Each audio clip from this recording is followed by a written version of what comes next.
I'd like to continue. At the University of South Africa, we have developed a cycle of contextual theology, which we apply to our church planting and church growth idea. So this cycle looks like this. And we call it a missional cycle, or a cycle of society transformative church work. Now, it's not only church planting. It's if you replant churches, you may also go that way. Replanting is the formula for the Anglican Church in Great Britain. You know that last year the Anglican Church in Great Britain for the first time didn't lose any members. You know, well, they may lost some members, but in absolute numbers they have even grown for the first time. For the last 10 years, the Anglican Church had a global replanting program. Replanting meant every church was more or less, or had more or less, to start again, even if the church was 1,000 years old. And that was quite a program. So at the end, this church is probably the only mainline church in Europe doesn't lose members, but started to recover the strength and power again, which I think is an incredible story. So a replanting program, or a planting program, church planting program of a missional church will always start, we think, with involvement. Now, if you say involvement, you radically say goodbye to the North American church growth idea. Because the North American church growth idea has a categorical type of church work. What they say, you have to concentrate your church work or church growth on your homogeneous unit. They even call it the homogeneous unit principle. So you have to find your type of people, and then you will engage with your type of people. And if your type of people is spread across the city, then that's what it is. So you will collect people from everywhere. So if this is your city, let's say this is Copenhagen. I don't know whether it looks like this. It's exactly that way. Well, I knew it. It's prophetic. And so, your people in Copenhagen are more or less the intellectuals, well-educated, upper middle class people. So you look for the intellectuals, upper middle class people everywhere in the city, and you build your church, and your church is going to attract all those guys to come over to you. The high mobility allows them to move around, they say. So you build a church for this class of people. The homogeneous unit principle, HUP, is the main idea driving the categorical church work. We say no to this. And there are many, many reasons why. One of them is theological. We say the New Testament does not teach us any church which collects people from all the area and the region and runs parallel to some kind of category of people. The New Testament ecclesia is always an interracial, intercultural, intersocial reality. There is no such thing like a gathering of our interest-based people. So this might be a sociological principle. I think it's a bad one. But anyway, it is no theology. It's a bad theology. It's absolutely no theology. The homogeneous principle of unit principle of Donald McGovern was criticized heavily through the last 25, 30 years. But instead of changing anything, they would go on. All their church planting projects were based on this. In German, we had another word, we were talking about the Zielgruppe. So your target group of people. You target a certain group of people, and you will then saturate a whole area with the gospel. So we had DAWN, Disciple a Nation, DAWN program was picking up this basic idea and running with it through Europe. Today, we could say homogeneous unit principle in the American church growth idea is dead. We went to Athens, and for me the biggest surprise was the professor of Fuller Theological Seminary who teaches church growth and church planting today was reading a paper to us, and he literally threw this idea of a categorical church work out of the window. Yeah, I was totally surprised, completely changed, a paradigm change at the school which developed it. But they have changed it, Willow Creek and Saddleback and practical agencies like them, they still operate on this model and this agenda. So academically we have overcome the problem, practically we haven't. We say, well, we do not work on this model. We, in principle, say church is a local reality.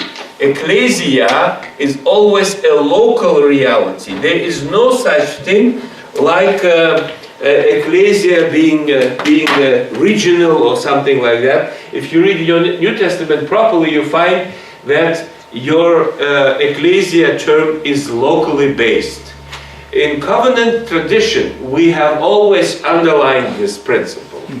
We've said the church is a local church, and there is an absolute priority given to the locality of your church.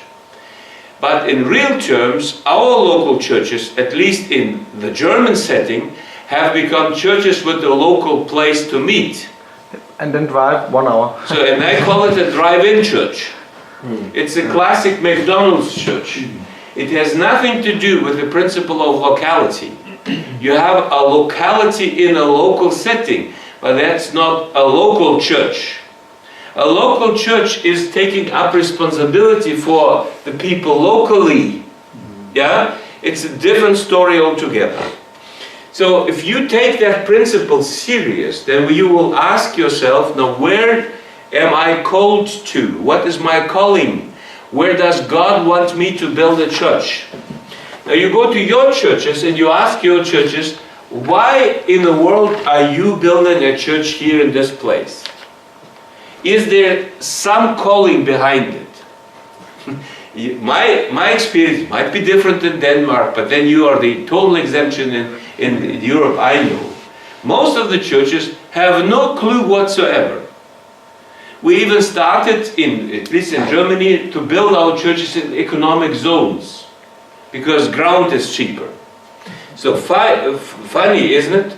How do you build your church building in an economic zones? Well, maybe you want to evangelize the machinery around you. They are not protesting. So church building far removed from people where they really live. Because we are not interested in people, we are interested in the place together.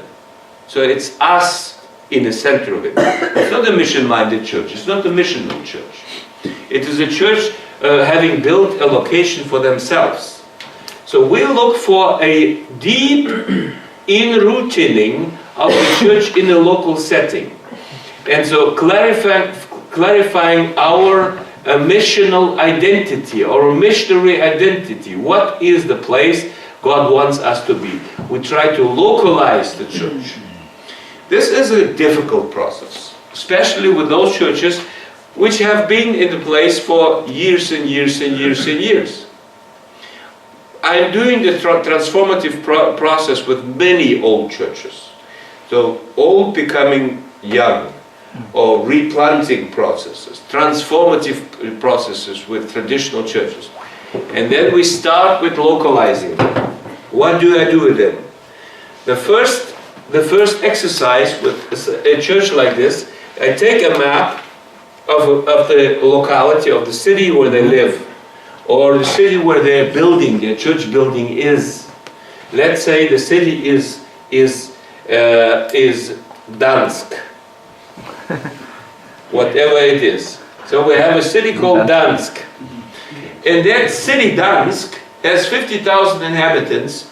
And in the city we have our covenant church. Here is the covenant church building.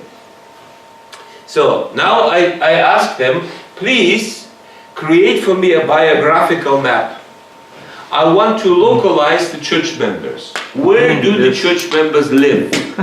So this is the first, it's a biographical map. And I ask them, if you know God has led you to this city and God has called you to be in the city, then I'd like you to take this color and put a cross in the place where you live. So the map, there's the map, and people will cross themselves in. If there are many cities around or villages around, we do the same thing with a regional map. Anyway, we localize the individual member. You see? If you do not know whether the Lord has called you to be here, please then put your sign like this. So we don't know whether these guys are called to be here. They don't know themselves. They may say, well, you know, by a chance I ended up here. In the church or in the neighborhood? We just talk about the church members. But you mean if they're member of the church, or you ask them if they live in the neighborhood? I don't know why. No, I'm just asking, where do you live? So they say, I live on the Golden Street number 14. So here's the map. I ask you to put your sign on the Golden Street number 14. We have a huge map, and I want them to put their sign in there. So, and if they know God has led me there, I live there because God gave me this place. And I am here because God wants me to be here. I know this because God is talking to me. He was speaking to me. Then your sign be green. If you do not know, then your sign be red. Okay? So this is the first step we go. And then I have a biographical map.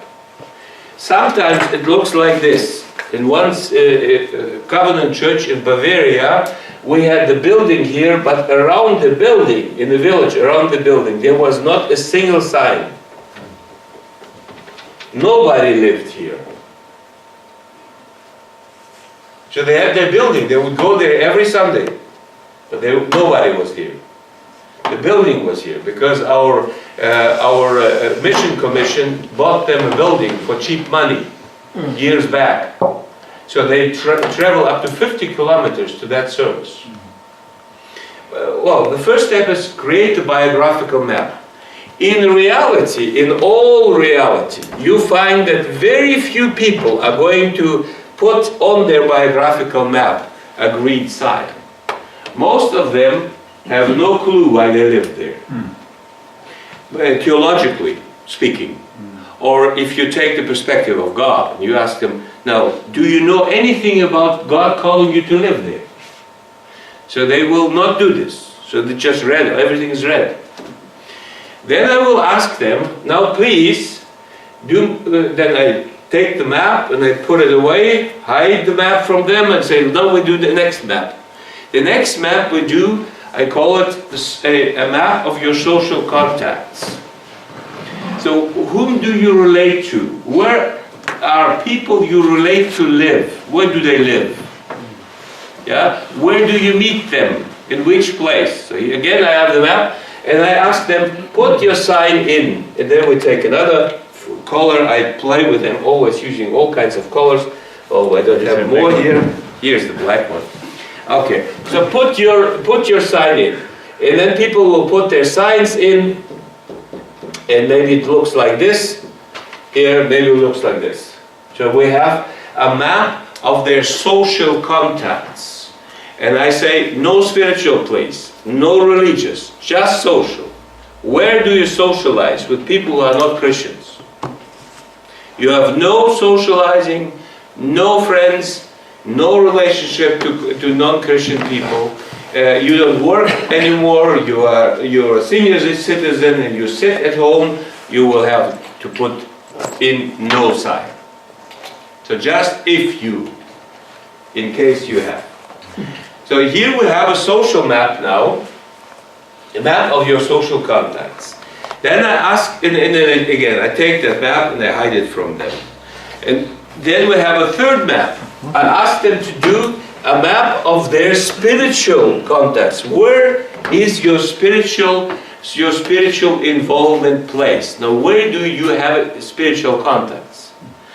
It is not automatically said that they will have their spiritual contacts in Covenant Church belonging to the Covenant Church. Young people, for instance, may go to a charismatic church just across the street. Or they may go to some spiritual center. So I ask them, please put your spiritual contacts in. So we have our spiritual contacts. And as soon as they have their map done, I will hide this map from them. And put it to the back place of a place where I work with. And then I ask them for the last map. But before we do this, I say, well, now we go and we pray. And I want you pray listening. I need to say, if the church has no experience with listening to the voice of God, I will stop the whole exercise right here and I'll run a seminar with them. I'll run a seminar with them. Very often I do this before we even enter the process. So teaching them, how do you hear the voice of God? How do we hear the voice of God? What does it mean you have an inner picture or you have an image? What does it mean you hear a voice? And how do you hear a voice? What does it mean, to communicate with God? And how does this work? So here we have the seminar, and you're a pastor, so I don't have to explain to you more about it. So we have this setting, and then I say, well, now we go and become quiet, and we'll all listen to our Lord for about, let's say, half an hour to an hour. And then we will design another map. We'll ask the Lord God, where do you think we belong to? Yeah? In everything we acquire there, images we see, words we hear, we will write down and then tell each other. This is a most fascinating exercise. And then I write everything down, and so we create with the image, if we have concrete images, we create a map of supposed calling of the Lord. It's just supposed. We do not say it is. That's it. Yeah, it's just supposed. Soon as we have all the 4 maps, I turn them around. And in all experience I have till now, it is fascinating to see what happens. It's fascinating to see what happens. If this is the city, and this might be our church, and let's say in this case, that church building was really dumbly placed, because a leadership of a church denomination decided. Then we have, interestingly enough, the spiritual contacts very often in the social contacts grouped in a certain part of the city. They're others. But you have a very strong representation in a certain part of the city. And if they really have an experience of listening to the Lord, they will have their the fourth map matching with this. So the social and the spiritual, the social analysis and the spiritual feeling match. If this happens, then I would say, well, this is now the place we feel the Lord is calling us to. And then we go into prayer. And we make it sure the Lord clarifies it for us. It becomes not just an idea, not just a game, but a spiritual calling. Yeah? Then I say, well, this is the part of the city where you belong to. Now, part of the city means for us that your church building will have to be on a distance, foot walking distance, 1.5 kilometers. Everything else does not work. Even in urban setting, in rural it may work yet, but in urban centers, everything else is a joke. You Danes, you developed a new term. I don't know whether you know bedside sociology. It's a Danish term which now runs the world. It's called flexicurity. You know what flexicurity means? it's flexibility, and it's security. It's one new term. It was actually developed in your country at universities. You know, in the past we were talking high mobility, everybody has a car, so they go even distances, you name it. You know, so it doesn't matter where you build your building, people would come. Today in urban philosophy we know this is just not true. People look for a quarter, for their block. People are always looking for a walking distance because of their children, because of the integration of the old folks, and you name it. So you have to have a very clearly cut territory. With this tool of going through an involvement process, we start to make the church aware that they have their territory.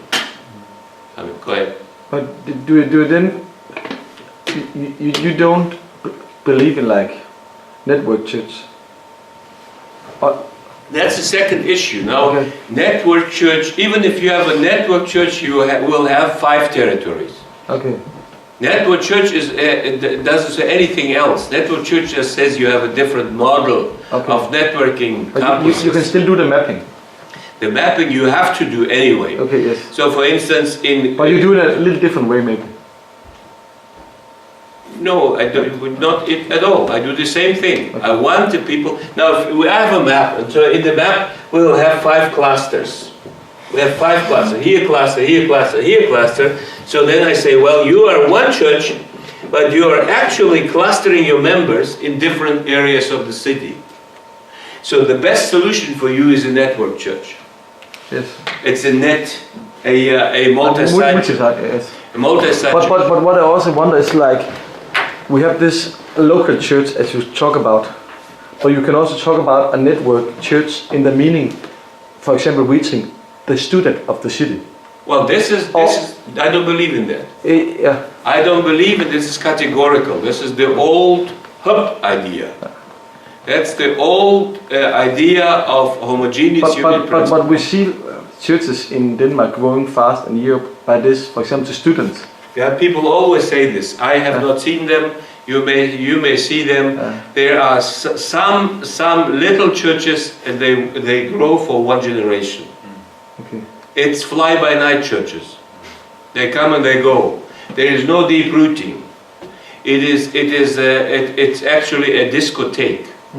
It's a disco church. Young people go there. They enjoy themselves. As soon as they marry and they have small children, you have seen them. Goodbye forever.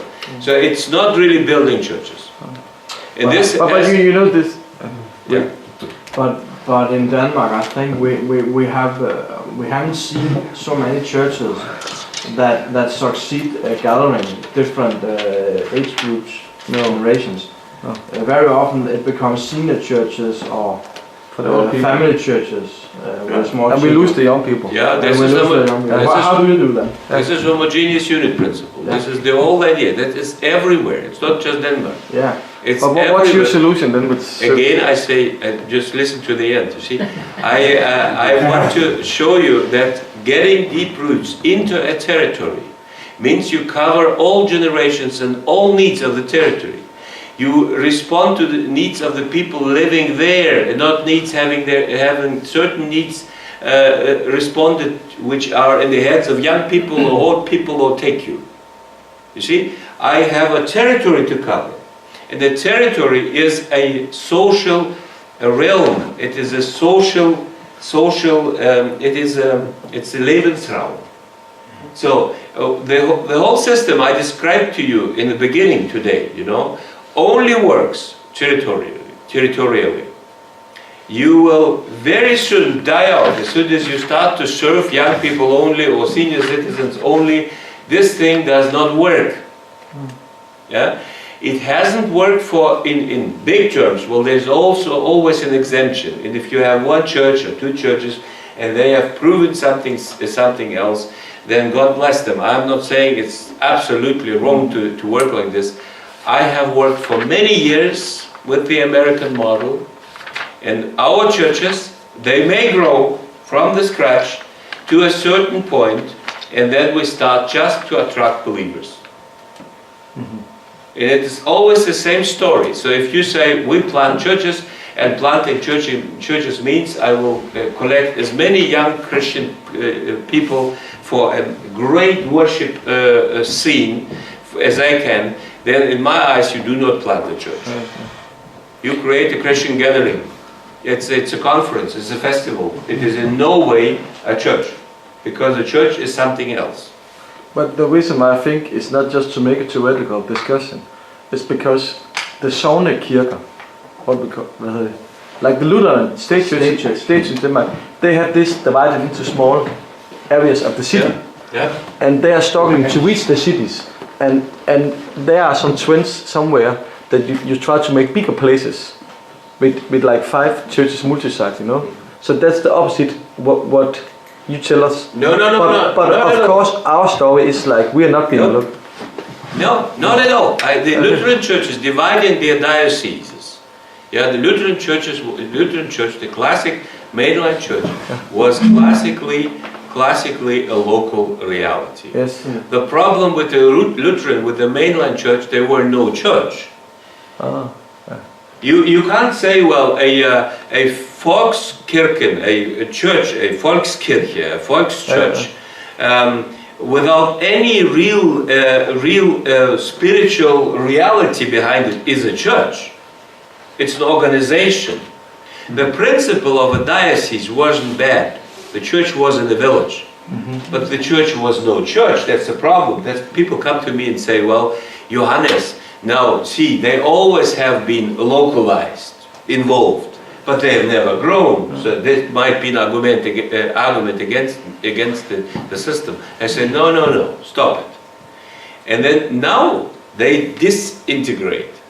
And I tell you, they will totally disintegrate. If they do, in Germany they start to understand this is not the way to go. It's not the way to go. In the replanting program of the Anglican churches stopped it already. They say we have to have a local reality, but on a small scale. And then under one roof. So we want a strategic roof, we are one church for the whole city, but we meet in different locations. On different models and modes because of the classes and what have you. But we are one church, and we sell ourselves as one church. So we are a local church.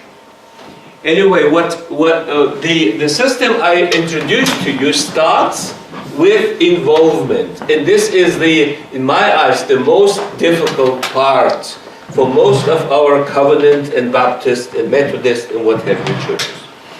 And I give you an example. Here I am with a church in Berlin. Berlin, a small city with 4.5 million people living there. So I come to this church, they have 140 members, and I ask them, what is your territory? What's your divine territory? Where did the Lord send you to?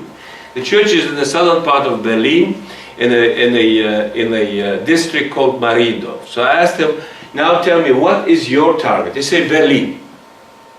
Well, this is an incredible calling.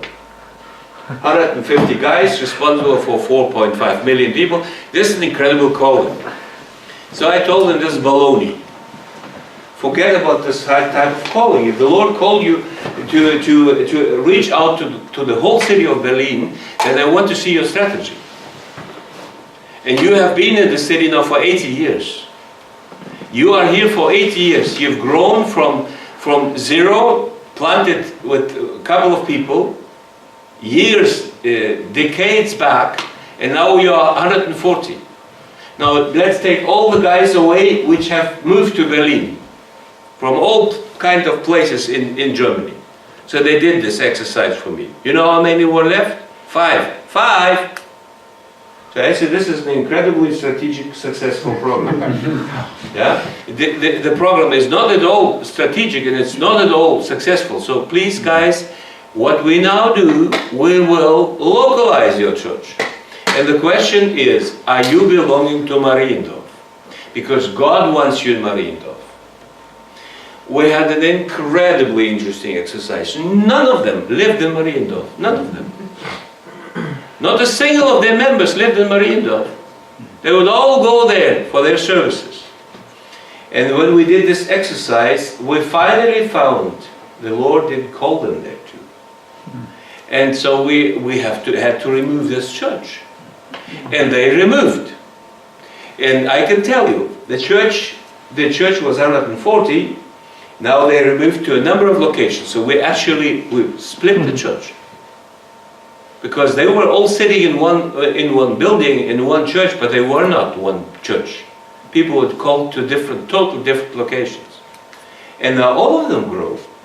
In a matter of 2 years, we see an incredibly growing structure. And for the first time, they are baptizing 40, 50 new converts every year. There is a growth pattern established. So the first step we do in our cycle is involvement, trying to clarify your territory, your location. The second is we try to find what is your potential in the church. Now if I build a building, a structure, I want to know where are my bricks, where is my wood, I want to know what do I have. I'll be a bad builder if I will not ask those questions. Yeah? I have to know what kind of material do I have. I only have this. So what do I have in the church?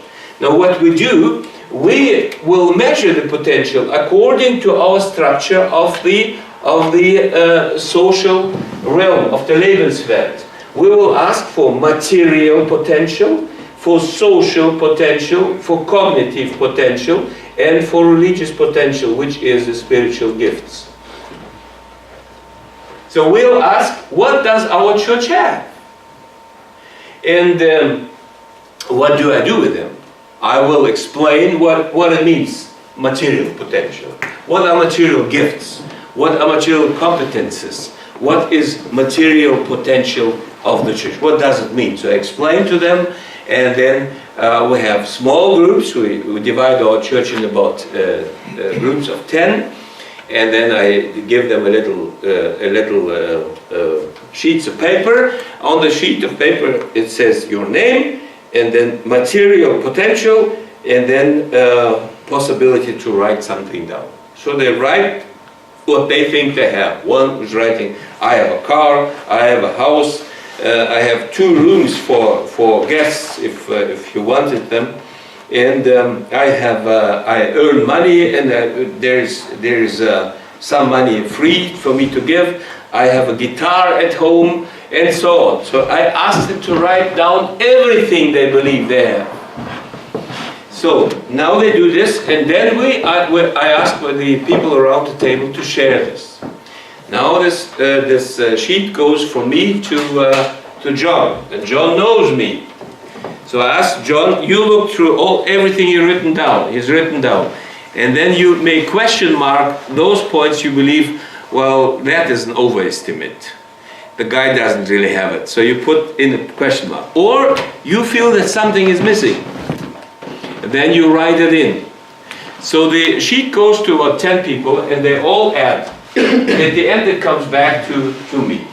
So I look through this, and then I may say, well, the additions, they sound nice, but they're not covering what I really are.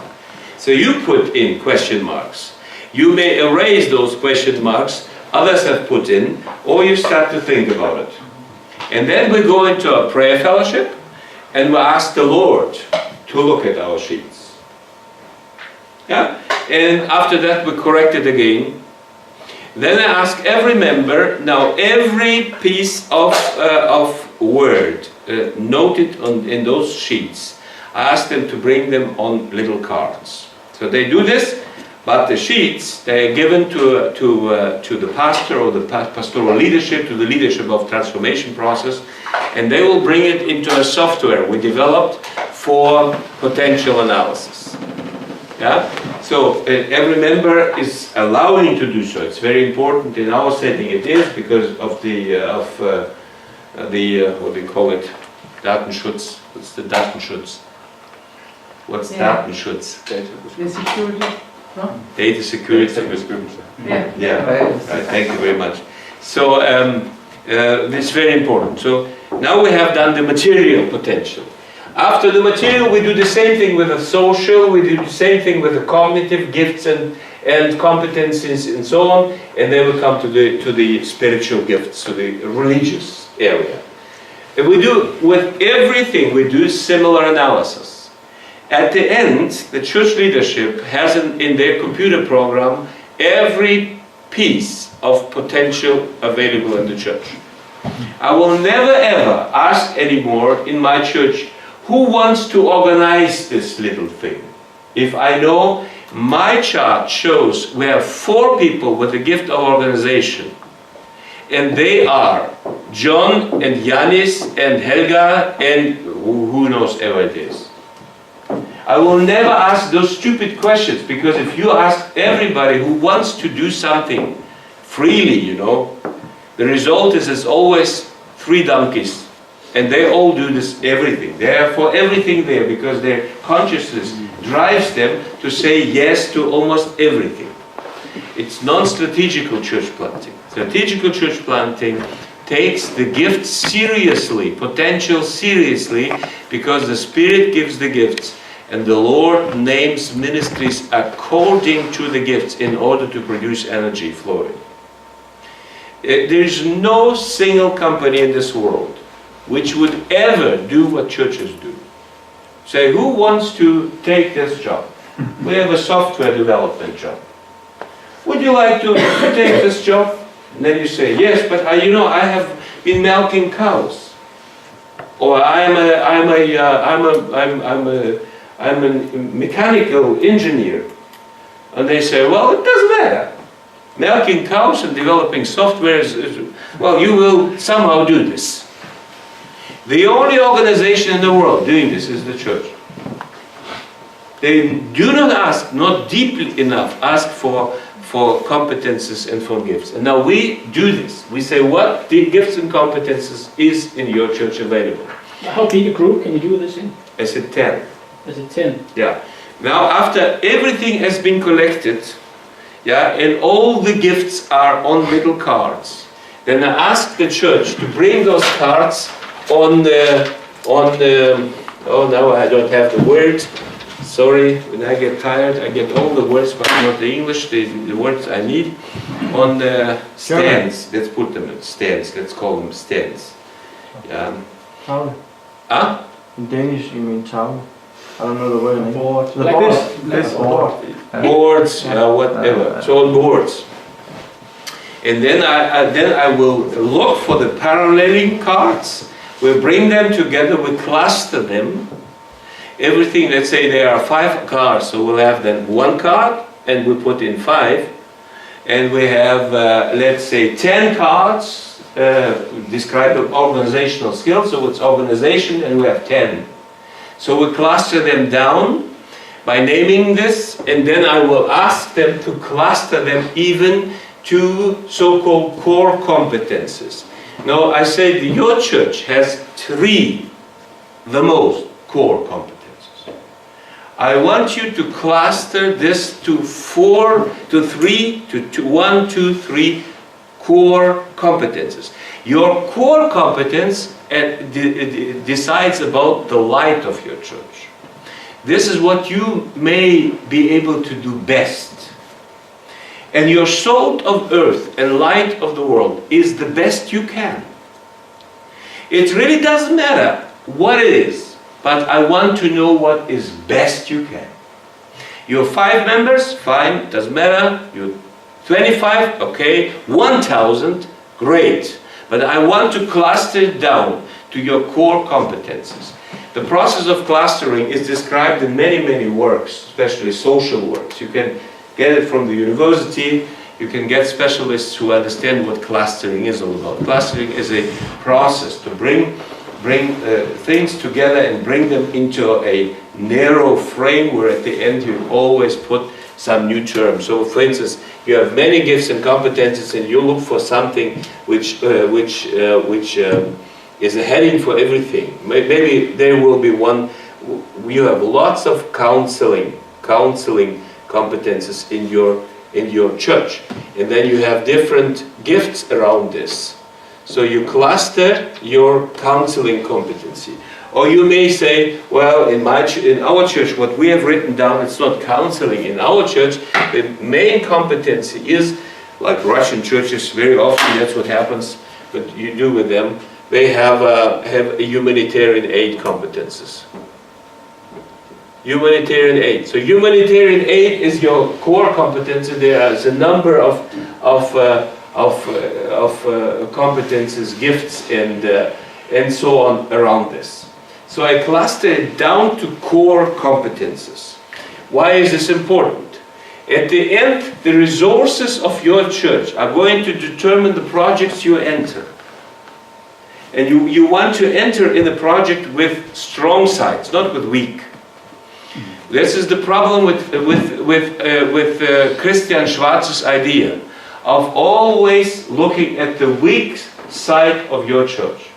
You empower the weak in order to become strong. And I say you describe your strong sides in order to be seen. Because if the world doesn't see light, then the world will never be attracted by that light. So what is your strong side? What can you do best? Where are you valuable? Where would the city or the village want to have you in? For instance, let's say your strong side is mediation. Yeah? So then in a city or in a group with all kinds of different nationalities and cultures, mediation is an incredible strong thing. I just written a book a couple of years ago on intercultural church. So how do you create an intercultural church in our urban centers? And I use the term mediation as being the entry into creating intercultural churches in our country. And whatever we have done, using the core competence of the church, mediation competence of the church, and getting a team together which is able to do so, then the church was growing with an interesting speed. For instance, the Covenant Church of Nuremberg, in our city of Nuremberg, in Germany, Nuremberg, Covenant Church in Nuremberg. Covenant Church in Nuremberg has about 450 members by now. Now, more than 2/3 of the members are former Muslims. Almost 2/3. They have Arabs, they got Armenians, they got all kinds of nationalities in this church, in the city of Nuremberg. But then you ask, why is this way? But their church building has become the mediation center for the whole city. And they are located in a place where all those migrants live. So they are the center which solves our problems. Now, the pastor of this church, he was creating a team which was very strong on mediation. In church planting ideas, I will always pre-design my team. I will even hunt for those gifts. First, we look at the territory, then we say, what kind of team do I need in order to church plant there? In a church transformation process, I first find out what the church has. And then I go to the next step. But we do not only look for the potential the church has. We do it with the church, and then we will also start to ask the question of what resources does our city have. We do not only ask for our own potential, we look for the potential available in the city. So we might are very strong in humanitarian aid, or we are strong in mediation, or we may have other strong sides. And I always ask, don't be too biased here. Don't use terminology which is very Christian. Use terminology which is understandable to everybody. Use a real language. Don't use any pious Canaanite language. Use real language. Okay. So this is the second step. You find your potential. Now we go to the next step, and it's context analysis. Again, we have our Lebenswelt, the fourfold Lebenswelt, And we want to know now what is actually going on in the context. How does the context, how does our city, how does our village look? What are the material needs? What are the social needs? What are the cognitive problems? And what are the religious problems in the place we live? Yeah? So we want to know what kind of needs are obvious. But we also want to know now what kind of Sehnsüchte. After having slept for 30 minutes, I lost my English. Was sind Sehnsüchte? Længsel. Længsel, så das ist doch Dänisch. Yeah, well, Longing. you understand what that is? Yes. Yeah, it will come in a second. So, so what are the needs and what are the Längsler? So what's there? Yeah, but we are also interested to find out what are actually who are actually our next potential partners.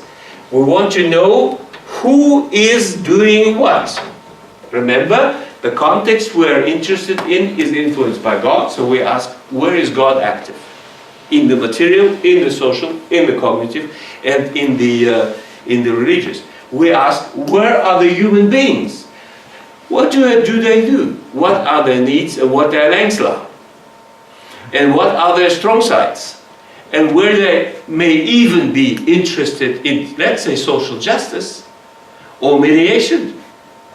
They might be totally anti-Christian Muslims, but they are very interested in in a just distribution of food. So they are not at all partners for us in religious terms, but they are incredible partners in the question of distribution of food. The Green Party in my country is obviously not a partner in the question of sexual orientation. They are totally into homosexuality, and I'm not with them, to be honest. So they in this area very active, but they're also incredibly active in the whole issue of ecological preservation of our territory.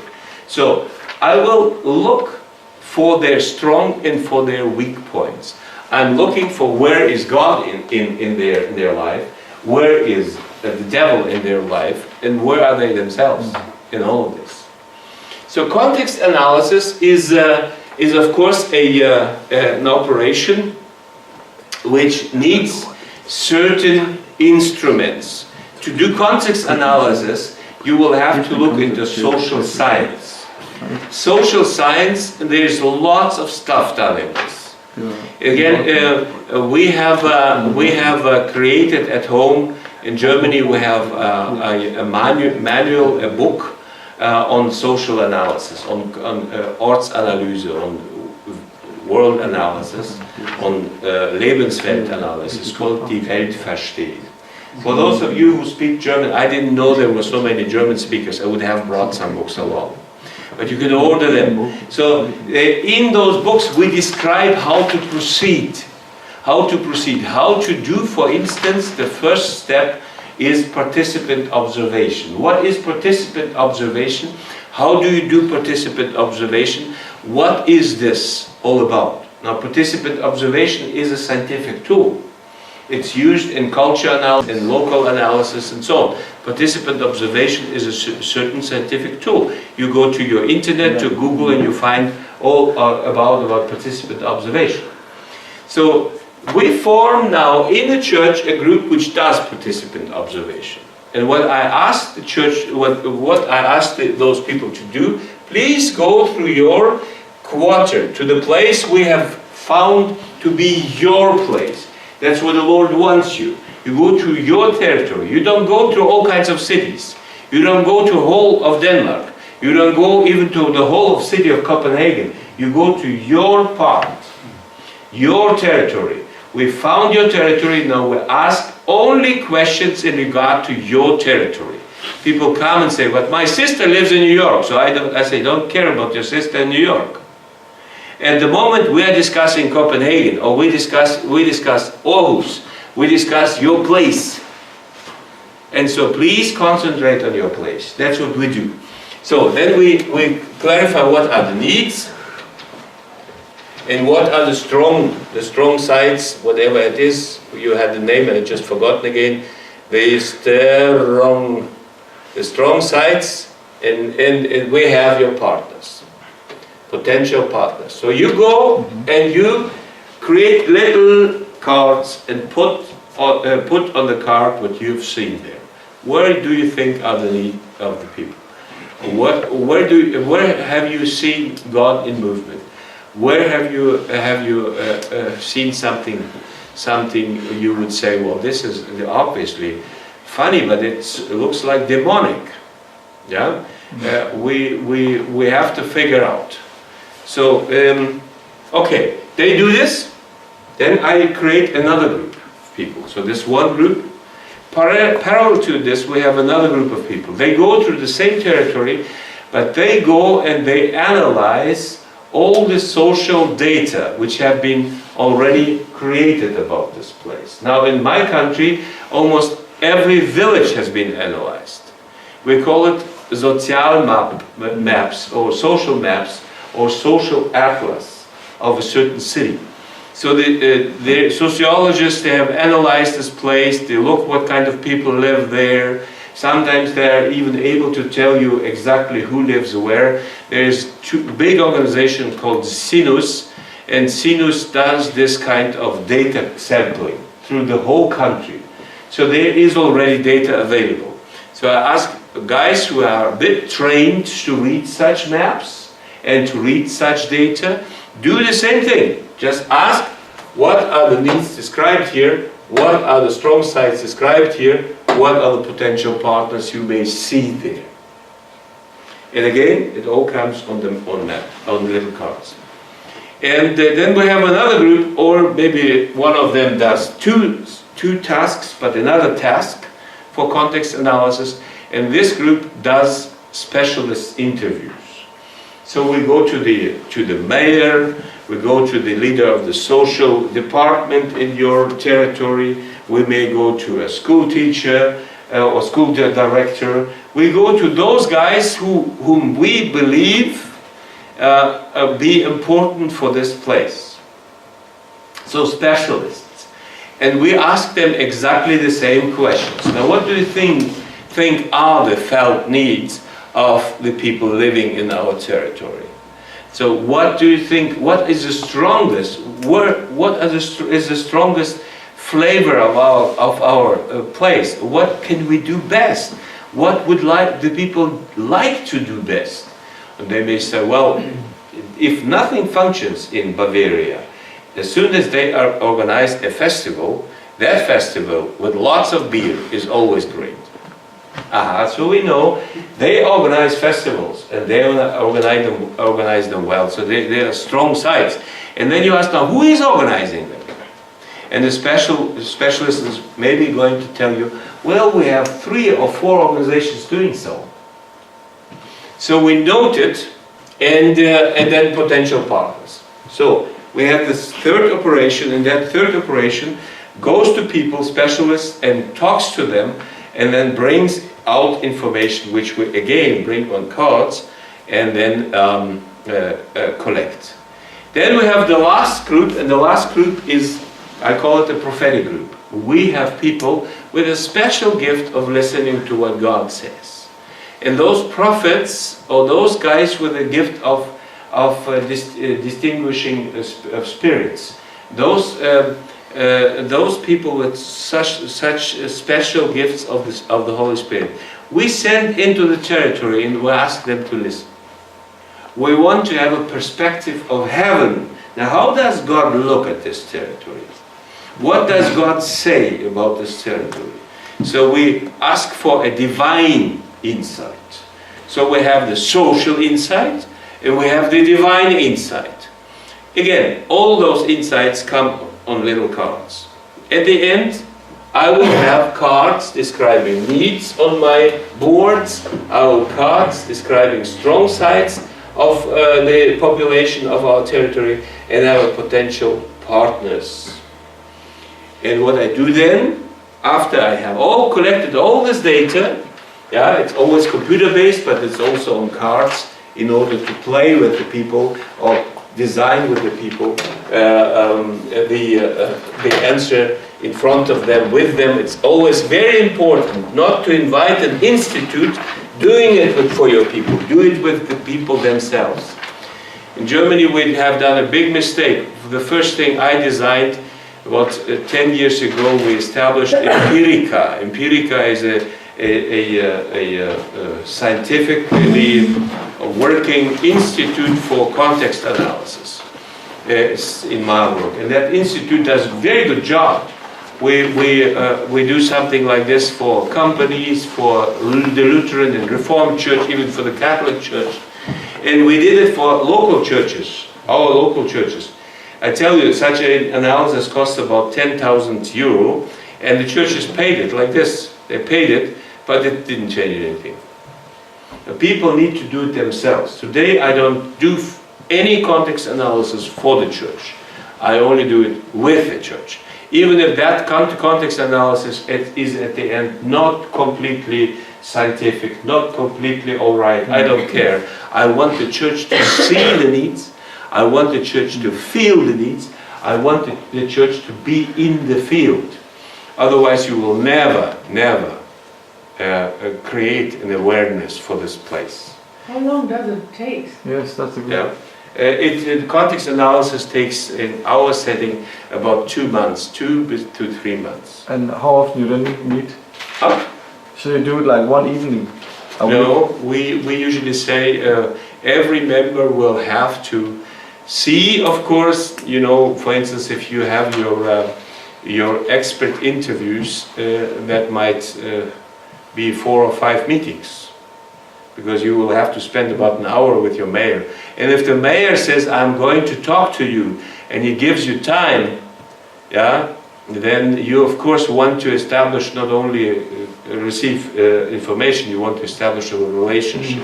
If the mayor says, let's have a glass of beer, I tell my friends, even if you're never drinking any beer, you will have that beer. I tell you, if you can't, you do not go there. You do not go there. So corny. I want you to establish a relationship. Yeah?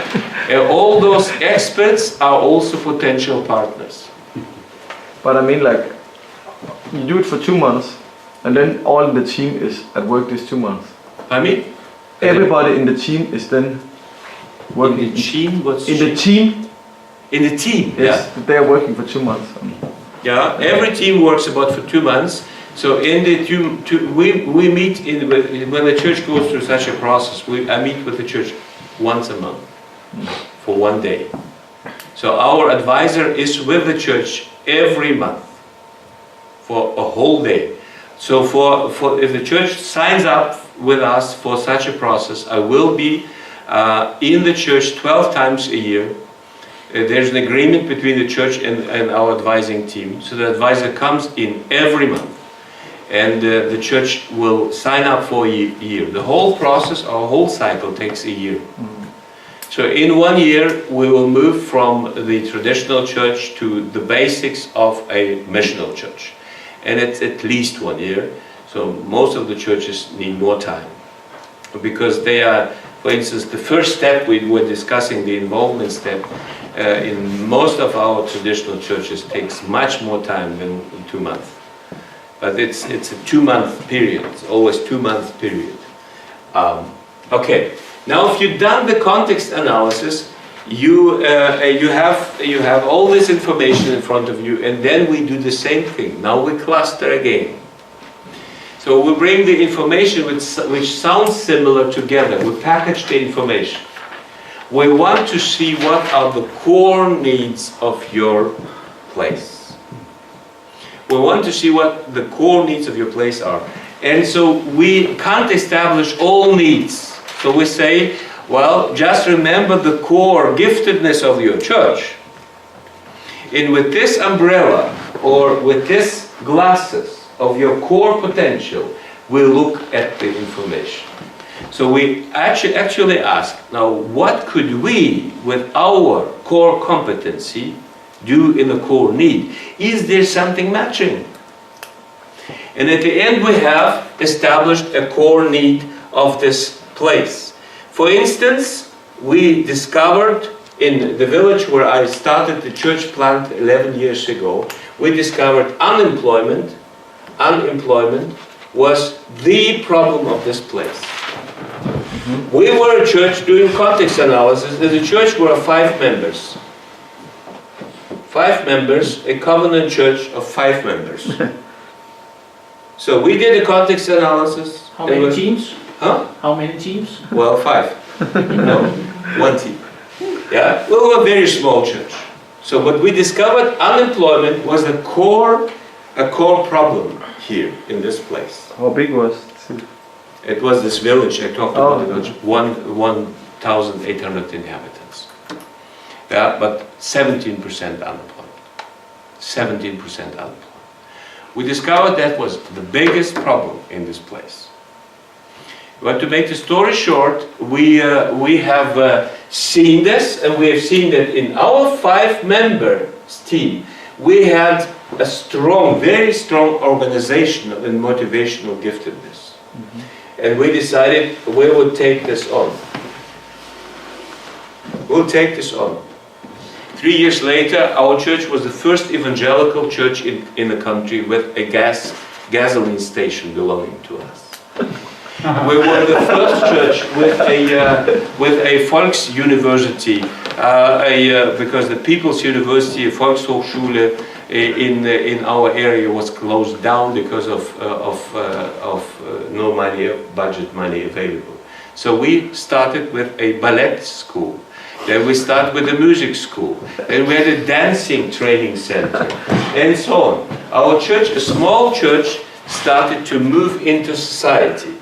Yeah, and today this church, after 11 years, has 350 members. 4 new church plants came out of this, all independent churches. The church has in the social program 32 full-time people and 8 full-time missionaries in 4 countries. Yeah, 11 years later. That's a revival. And you may call it revival, or you say the church has really got into the context.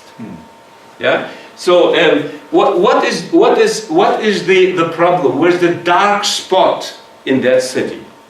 Because if we are the light of the world, the light only makes sense if the light is lightening the places which are dark. Yeah. It is the most stupid evangelical operation, always to point to God.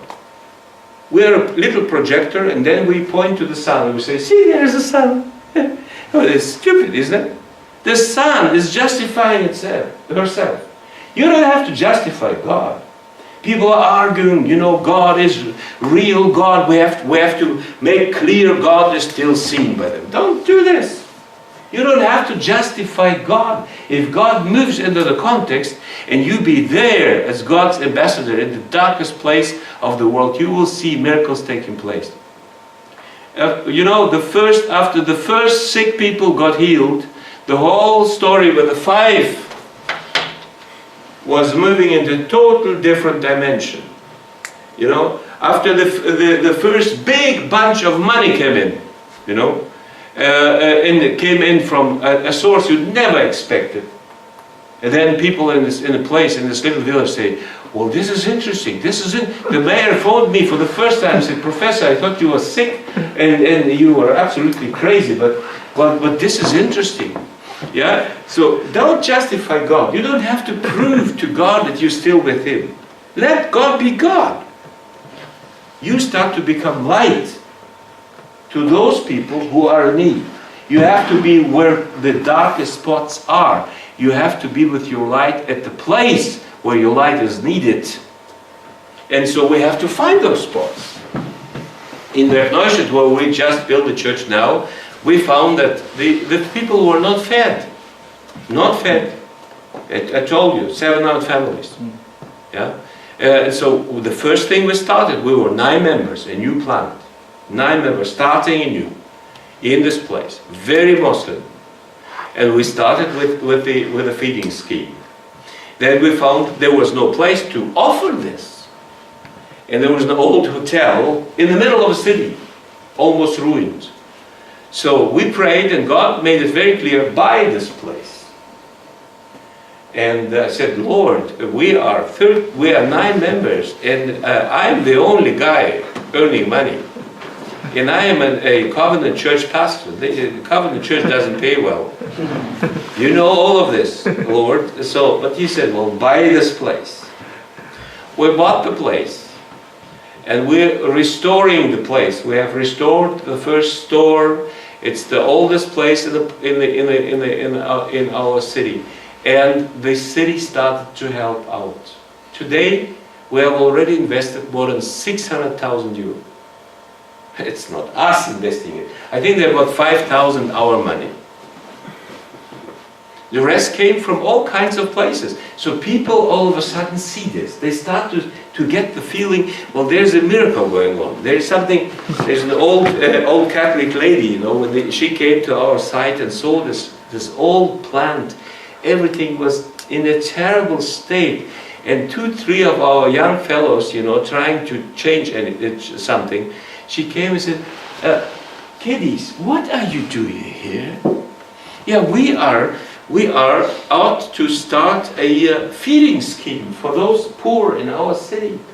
And we would like to see, and they started to develop a vision. They said, well, we're planning a cafe for Muslim women here. We plan a youth center where youth from the streets is taken in, and we will engage them, and we'll give them meaning for life again. We're planning a training center for the unemployed young people, and we will have an unemployment center, a Christian unemployment center in this building. There were 3 students, you know, Bible school students. They didn't look like being the biggest guys in the place. And this old lady, she said, and why do you believe this will all happen? Well, the guy said, don't you worry, because God is with us. So this old lady went home, and the next week, the first 10,000 euro came to our account. Now, she's a great friend. She's Catholic. She doesn't believe evangelicals are right. She has not become a member of our church yet. But the other day she asked me, you know, Professor, she's still calling me Professor, you know, Professor, if I decided to be baptized, would you baptize me? This is always the first step towards the right place, you know. So we find a way, don't you worry. Context analysis helps us to see the dark spots in your place, in your society. Yeah, it's coffee break. I've overdone it, right? Now it's okay. Yeah, we will be there in a second. Finish point 3. In a second. So it helps us to discover those dark spots, the needy place. But it also helps us to discover those old Catholic ladies. It helps us to discover people God has been talking to long before we even started. Because He has His people. He knows all of them. And there are, well, potentially speaking, 100,000 of them ready to enter the Covenant Church of Denmark. Your only problem is you don't know it yet. I did my English with a geniusly gifted teacher. I came to her to speak a word, and she looked at me and said, Mr. Reimer, do you know that you already now, right now, speak 20,000 English words? I said, well, this is stupid. He says, no, I'm not stupid, don't call me stupid. You already now have a potential of 20,000 English words. Your only problem is you don't know it, it's passive. And then I received the first book, and the book was a pictorial encyclopedia. It was a book called The Germanic Roots of English. And I all of a sudden discovered all kinds of German words which were incredibly German. They sounded incredibly German. Then I had the same book for Greek roots and Latin roots. And 2.5 months later, I presented my first speech in the master class on the salvific event described by the prophets of the Old Testament. And it was an incredible talk. I didn't say a single word in that talk, which was in German. I only understood that Kommunikation is communication. In Sitz im Leben is a Sitz im Leben. And salvation history is Heilsgeschichte. It's not Heilsgeschichte, it's Heilsgeschichte. And so on. At the end, I delivered an incredible speech, and people came to me and they said, well, my goodness, Mr. Reimer, your English is great. It was a German talk. German, Latin, Greek talk. It was a high-level talk. There were lots of terms the guys had to look up in a dictionary. But it was English. It was good English. It was great English. So there is a potential for the Covenant Church running around Denmark. The only problem is they don't know it yet. And your problem is you don't know it yet. And in order to find out, you have to have coffee.